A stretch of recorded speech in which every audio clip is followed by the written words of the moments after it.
Hello বন্ধুরা, তো দেখো তোমাদের সামনে আরেকটি নতুন রেসিপি নিয়ে আমি চলে এসেছি। তো আমি বানাবো এই যে রাবড়ি। এর জন্য আমার লাগবে এই যে ভুট্টাকে ছোট ছোট করে, মানে এটাকে মিক্সারে করে করো কিংবা চাক্কিতে পিষে নিয়ে আসতে হবে। তারপর এই যে এটাকে এই যে এরকম করে গরম জলের মধ্যে ঢেলে এবার এটাকে ফুটিয়ে নেব আমি। তারপরে দেখতে লাগবে একদম সাবুদানার মতন, কিন্তু একদম গলে যাবে। আমি এটাকে রান্না করছি, দেখো এই যে এরকম।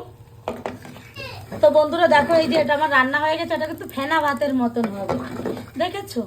এই দেখো একদম ফেনা ভাতের মতো হবে, এটা সেদ্ধ হয়ে গেছে। এই যে এটাকে এখন আমি বন্ধ করে দেব।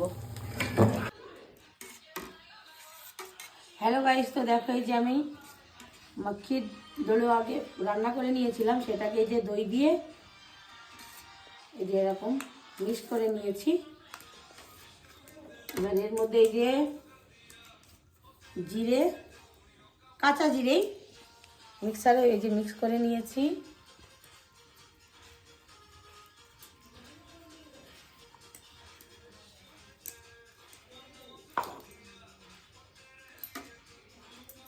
এটাকে ভালো করে করতে হবে।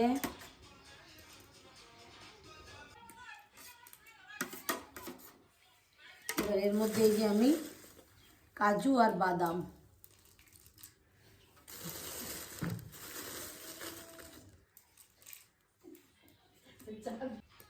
দেখো, এই যে আমার রাবড়ি রেডি।